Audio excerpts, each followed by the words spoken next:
Estamos de volta com o Estúdio 360 e já virou uma rotina na hora de fazer o pagamento, o atendente pede o CPF do comprador. Nem todo mundo se sente à vontade em fornecer o número do documento. Há poucos dias, a Secretaria Nacional do Consumidor notificou uma rede de drogarias por coletar e comercializar dados de clientes. Eles forneciam informações como problemas de saúde, sexo, faixa etária. Como podemos agir para evitar que informações pessoais caiam em mãos erradas? Será que somos obrigados a fornecer dados na hora de uma compra? Podemos recusar? Para falar sobre esse assunto, está comigo aqui no estúdio a advogada Kelly Andrade. Muito boa tarde, seja bem-vinda. Boa tarde, obrigada, Cacá. Vamos lá, isso é muito comum. A gente tem, eu acho que, duas maneiras de encarar essa questão dos dados. Tem as questões relacionadas, por exemplo, à cobrança de impostos. Então, a gente vai ao supermercado, por exemplo, e fala, olha, quer CPF na nota, esse tipo de coisa assim. Mas tem, principalmente nas drogarias, a necessidade de dar informação e daí ali se tem uma série de dados. É obrigado, não é obrigado? Esclarece para nós, por favor. Essa pergunta é importantíssima, porque nós somos habituados e culturalmente, né, somos habituados a fornecer nossos dados em todos os lugares. Justamente. Onde vamos, seja no mundo virtual, seja no mundo físico, né, nos pedem dados constantemente, temos que fornecer e fornecemos com naturalidade. Então, veio uma lei, a Lei Geral de Proteção de Dados, que ela buscou combater a indiferença que nós tratamos os nossos dados. A ideia é realmente trazer um movimento que diga o seguinte, olha, você, cidadão, tem direito de ter os seus dados preservados, tratados adequadamente.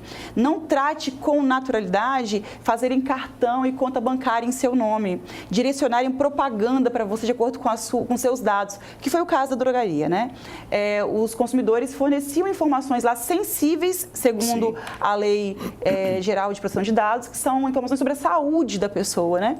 Então, eles vendiam esses dados para direcionar anúncio e compra e venda, né? Comercializar aí em torno daquele problema de saúde daquela pessoa. Então, é realmente um absurdo, né? Eles monetizam comercialmente com os nossos dados. Além disso, há ainda fraudes, né, que são recorrentes com os dados que nós fornecemos. Mas e aí?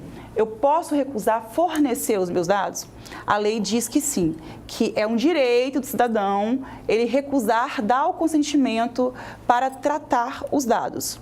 Só que diante disso ele pode ficar também refém daquele serviço ou daquela empresa, porque podem dizer, então você não vai ter esse serviço aqui porque você se recusou a dar os seus dados. Pois é, isso que eu ia perguntar para a senhora, porque já existem casos em que farmácias se recusam, por exemplo, a fornecer, a dar descontos em nome desses dados, ou seja, se você não fornecer aqueles dados, você não tem direito ao desconto. Isso é legal? São esses fatos, Cacá, que são levados ao judiciário. Certo. Porque há uma imposição. Há meio que uma coação para que o consumidor, né, o cidadão de modo geral, ele faça o que eles querem que façam, que é fornecer um dado que ele não tem interesse, não tem desejo, nem consente voluntariamente em fornecer. Casos como esse são levados de fato ao judiciário, porque é necessário que haja aí uma compreensão de até que ponto que eu sou obrigado a fornecer um dado sob pena de ser prejudicado num serviço ou produto, né, ou não. Né? Existe uma dúvida geral em relação a isso. Existem alguns casos em que o consumidor ele fornece o dado, a imagem, a voz, o documento, a informação, e depois ele fala assim, apaga do seu sistema, por favor. Eu estou revogando o consentimento que eu dei para tratamento desse meu dado, o que também é um direito previsto na lei. Só que muitas empresas não sabem agir adequadamente diante desse pedido de revogação por parte do consumidor. Houve um caso em que a pessoa, para entrar na portaria de um prédio, tinha que tirar uma foto. E ela perguntou, mas onde vai ficar essa foto? Por quanto tempo? Quem vai ter acesso? Pediu a transparência que a lei exige que seja dada. E a pessoa que estava no prédio disse que não sabia. Então, ela se sentiu confortável de tirar a foto. Falou, te dou meus documentos, meus dados, agora a foto eu não quero tirar. E aí falou, então você não pode subir no prédio. Daí ele falou assim, tudo bem, então eu vou te tirar a foto, vou subir para o prédio, quando eu descer, eu quero que apague do seu arquivo, do seu sistema. Porque é um direito, né, do cidadão fazer isso. E o porteiro não soube agir diante dessa situação. Certo. Agora, como é que a pessoa... Eu vou até contar um episódio rapidamente que aconteceu comigo. Certa vez eu fui fazer uma assinatura, acho que era uma assinatura de uma revista, e eu errei meu nome, errei uma letra na digitação do meu nome. Mas como todos os outros dados estavam corretos, aliás, não foi isso não. Eu assinei, havia necessidade de reduzir o nome e eu reduzi de uma maneira pouco usual. Eu normalmente assino como Antônio Carlos B. Leite.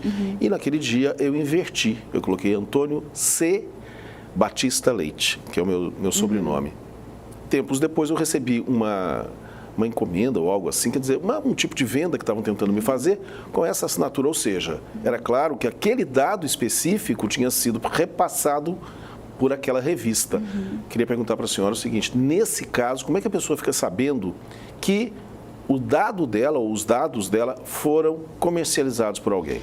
Existem hoje vários sites e aplicativos que nos dão acesso a algum tipo de vazamento de dado pessoal nosso, né? Ah, é? Existem vários sites que dão esse acesso. Você consulta pelo seu CPF, pelo seu nome e descobre se houve, nesse caso, né, vazamento de dados ou não.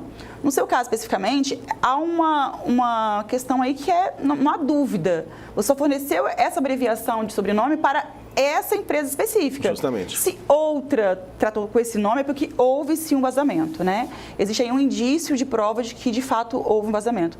Assim como no caso também da drogaria, em que houve o vazamento e foi comprovado isso. Nós temos um exemplo claro, que é o caso do Auxílio Brasil, em 2022. Os dados foram vazados. Então, houve aí um cybercrime, né? E beneficiários do Auxílio Brasil tiveram seus dados vendidos para empresas que emprestam dinheiro, né? Financiam e mexem com consignado, né? E, diante disso, foi criado um site, né?